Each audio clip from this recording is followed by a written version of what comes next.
কত কিছু পরে বন্ধু পরাণ পারো না, কত কিছু পারে বন্ধু পরাণ পারো না। মইরা গেলে জান্নাত পাইবা এত সজন, মইরা গেলে জান্নাত পাইবা এত সজন। কত কিছু পরে বন্ধু পরাণ পারো না, কত কিছু পারে বন্ধু পরাণ পারো না। মইরা গেলে জান্নাত পাইবা এত সজন, মইরা গেলে জান্নাত পাইবা এত সজন।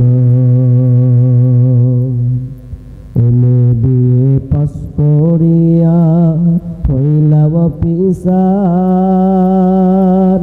নামাজ কায়েম না করিলে কেমনে হইবা পার বন্ধু, কেমনে হইবা পার। এনে বিয়ে পাস করিয়া হইলাম অফিসার, নামাজ কায়েম না করিলে কেমনে হইবা পার বন্ধু, কেমনে হইবা পার।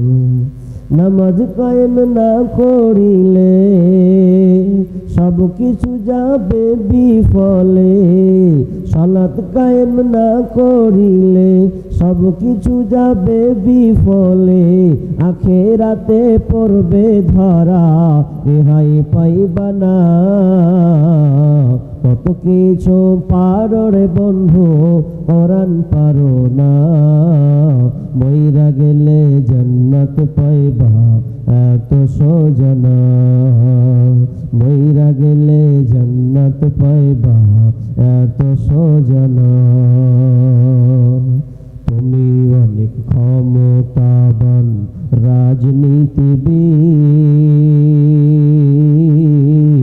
মালাকুল মউতের পাইলে দেখা ভাঙবে তোমার নিদ রে বন্ধু, ভাঙবে তোমার নিদ।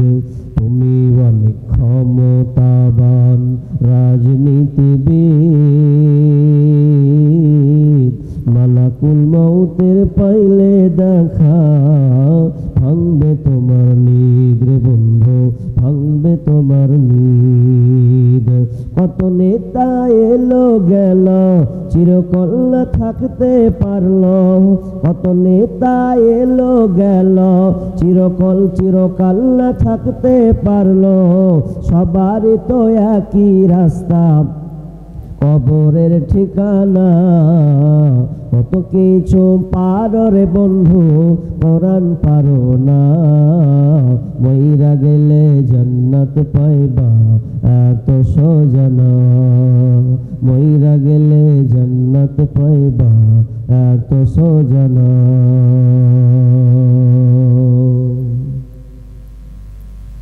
উপস্থিত সম্মানীয় সুযোগ্য আজকের এই জলসার সুনামধন্য সভাপতি, মঞ্চে উপবিষ্ট ওলামা ইকরাম এবং আজকের এই জলসা দূরদূরান্ত থেকে আগত সম্মানীয় অতিথিবৃন্দ, আমার সম্মুখে বসে থাকা বিভিন্ন এলাকা থেকে ছুটে আসা দিনদার ইমানদার মুমিন ভাই সকল ও পর্দার অন্তরালের প্রজেক্টের মাধ্যমে দেখনেওয়ালি সম্মানিতা মা ও বোনেরা, প্রথমে সেই মহান মুনিবের দরবারে প্রশংসা করি যে মহান মুনিব আমাদেরকে এই কনকন শীতে ঠান্ডার সময় এই মাদ্রাসা কেন্দ্রিক আয়োজিত মাহফিলে কিছু কোরআন ও হাদিসের আলোচনা ও আমলের উদ্দেশ্যে যিনি আমাদেরকে হাজির করেছেন সে আল্লাহ সুবহান ওয়া তাআলার শুকরিয়া আদায় করি, বলি আলহামদুলিল্লাহ। অতঃপর শান্তি বর্ষিত হোক সকল নবীদের উপর, বিশেষ করে আমাদের শেষ নবী জনাবে মুহাম্মদ রাসূলুল্লাহ সাল্লাল্লাহু আলাইহি ওয়াসাল্লাম। সম্মানিত উপস্থিতি, আচ্ছা মেয়ে কোন দিকে আছে? এদিকে না এদিকে? আগে খালা তোরা একটু চুপ থাক না, এখন থেকে গাল গাল গাল গাল করছে। হ্যাঁ, এত আওয়াজ দিলে হয়?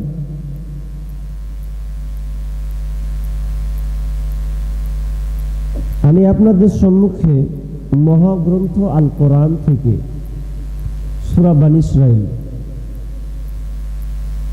কয়েকটি আয়াত পড়েছি এবং একখানা হাদিসে নববী পাঠ করেছি।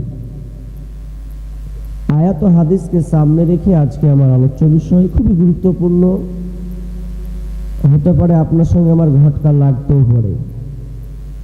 এই বিষয়গুলো সব জায়গায় বলতে পারি না, কিছু মূল ধারা বলে দিয়ে কাটতে হয়। কিন্তু আলোচনা যে করব, কিন্তু বিষয়টা হয়ে গেছে আপনাদের বসার সিস্টেমটা একটু অন্য,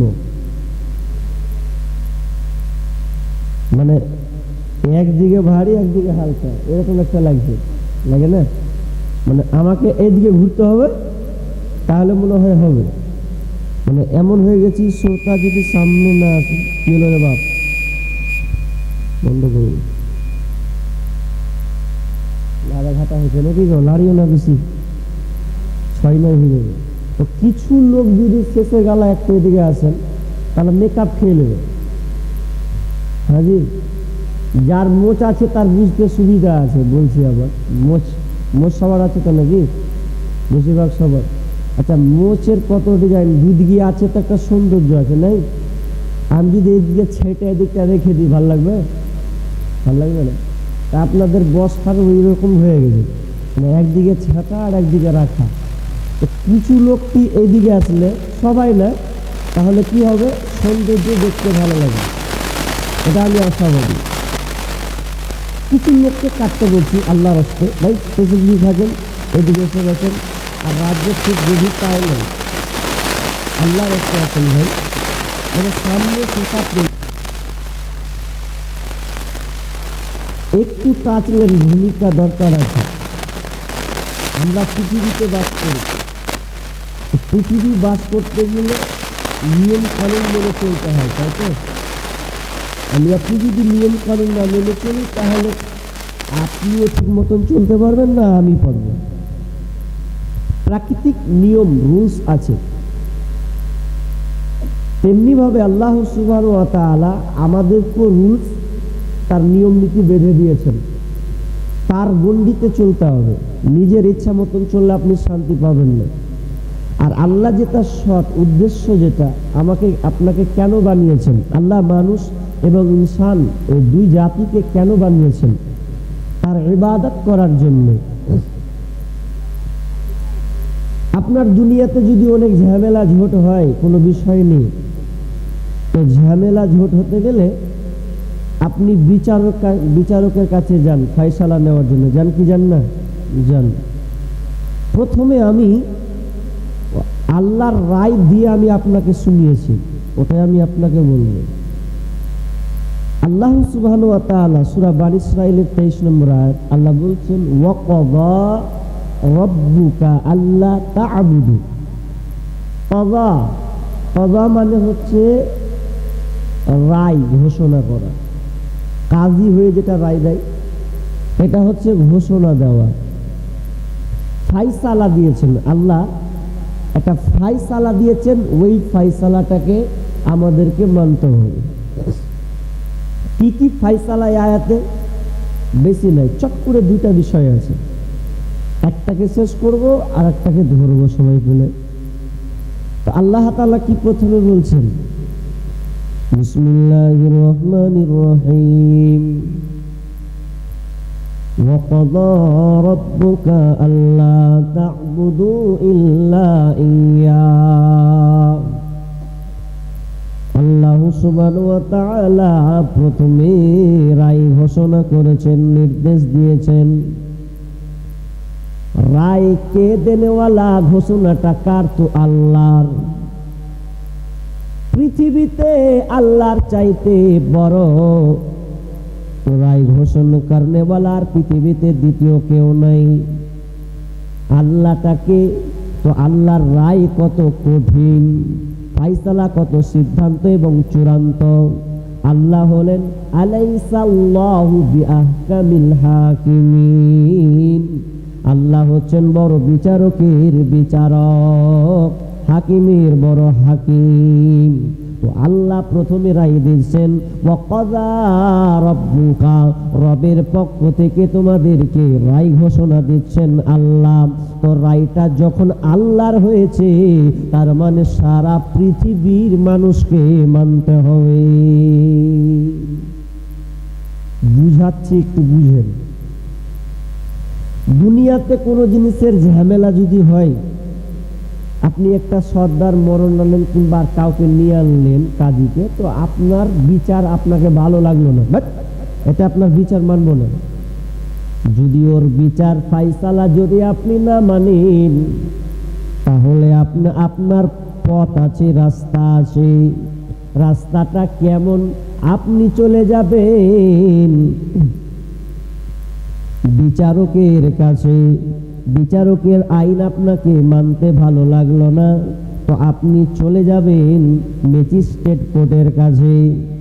ম্যাজিস্ট্রেট কোর্টের কাছে আপনি যখন অ্যাপিল করবেন, আপনাকে যখন একটা সমাধান রায় দেবে, তো আপনি ম্যাজিস্ট্রেট কোর্ট দেখলেন, ভালো লাগলো না, না আমার ইনসাফ হয়নি, তাহলে আপনি চলে যাবেন কোথায়? জজ কোর্টের কাছে।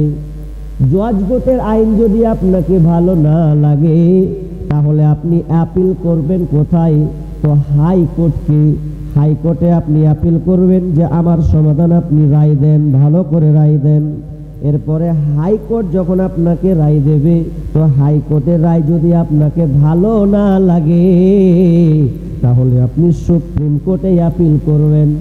সুপ্রিম কোর্টের আইন যদি আপনাকে ভালো না লাগে, বলেন তো সুপ্রিম কোর্টের পরে কি আর কোনো কোর্ট আছে? লাস্ট পর্যায়ে কোর্ট হচ্ছে সুপ্রিম কোর্ট। তো সুপ্রিম কোর্ট যেটা বলবে ওটা আপনাকে মেনে নিতে হবে। তো আমার আল্লাহর উপরে আর দ্বিতীয় কেউ নেই। তো আল্লাহ সুবহানাহু ওয়া তাআলা এক নম্বর আমাদেরকে রায় ঘোষণা করেছেন, ওয়াকাযা রাব্বুকা আল্লা তা'বুদু ইল্লা ইয়া। তোমরা আল্লাহর ইবাদত করতে গিয়ে তোমরা অংশীদারি স্থাপন করবে না, আল্লাহকে ডাকতে অন্য কাউকে আর ডাকবে না। ইবাদতের যোগ্য তো একমাত্র আল্লাহ। এখন যদি আপনি বলেন আল্লাহকে মানতে যাব কেন, নিজের মন মতন করে চলব, আমার আল্লাহর আইন আমাকে ভালো লাগে না। যেমন আপনি যদি বলেন সুপ্রিম কোর্টের আইনকে মানব না, তো সুপ্রিম কোর্ট আপনাকে বলবে একে জেলে বন্দি কর, না হলে ওকে ফাঁসি কাস্টে ঝুলিয়ে দে, কোনো একটা আপনাকে দেবে। আপনি সুপ্রিম কোর্টের আইন আপনি বাধ্য আপনাকে মানতে হবে। কিন্তু ঠিক তেমনি ভাবে আল্লাহর আইন যদি মানতে না ভালো লাগে, তো আল্লাহর কত কঠিন শাস্তি করা। আল্লাহ বলছেন তোদেরকে যদি আমার আইন মানতে ভালো না লাগে, তাহলে তোরা আমার একটা কাজ করে দে, বেশি কাজ করতে হবে না, আমি তোদেরকে কিছুই বলবো না। দুনিয়াতে রাহাজানি করে বেড়াগা, মারামারি করে বেড়াগা, লম্পটি করে বেড়াগা, ছিনতাই করে বেড়াগা, 2 নম্বরি করে বেড়াগা, যা মন চাই করে বেড়াগা, শুধু আমার একটা কাজ তোদেরকে করতে হবে। কি সেই কাজ? আল্লাহ বলছেন ইয়া মাশারাল জিন্নি ওয়াল ইনসি ইনস্তাতা'তুম আন তানফুযু মিন আকতারিস সামাওয়াতি ওয়াল আরদ ফানফুযু লা তানফুযুনা ইল্লা বিসুলতান। আমার আল্লাহ বলছেন যদি আমার আইন তোদেরকে মানতে ভালো না লাগে, তাহলে একটা কাজ সামান্য, তোরা আমার পৃথিবী ছেড়ে অন্য কোথা চলে যা। আচ্ছা বলেন এটা কি সম্ভব? এটা তো কোনো মতেই সম্ভব নয়। আল্লাহ বলছেন কোথা যাবি? চাঁদের দেশে যাবি, না মঙ্গল গ্রহে যাবি, না মাটির তলা ভূপৃষ্ঠের নিচে তুই যাবি? কোনখানে যাবি? না সমুদ্রের তলে যাবি? যেখানে যাক না কেন, আমার সবই রাজত্ব আমার হাতে। লিল্লাহি মুলকুস সামাওয়াতি ওয়াল আরদ, সমস্ত আসমান এবং জমিন আমার রাজত্ব হচ্ছে, আমার কন্ট্রোলে, আমার হাতে। তাহলে আইন মানতে হবে, কিছু করার নেই। তাহলে 1 নম্বর আইন কি? আল্লাহ তা'বুদু ইল্লা ইয়া, তোমরা আমার ইবাদত করতে চূড়ান্ত। আল্লাহ হলেন আলাইসাল্লাহু বিআহকামিল হাকিমিন, আল্লাহ হচ্ছেন বড় বিচারকের বিচারক, হাকিমের বড় হাকিম। তো আল্লাহ প্রথমে রায় দিয়েছেন ওয়াকাযা রাব্বুকা, রবের পক্ষ থেকে তোমাদেরকে রায় ঘোষণা দিচ্ছেন আল্লাহ। তো রায়টা যখন আল্লাহর হয়েছে, তার মানে সারা পৃথিবীর মানুষকে মানতে হবে। বুঝাচ্ছি, একটু বুঝেন। দুনিয়াতে কোনো জিনিসের ঝামেলা যদি হয়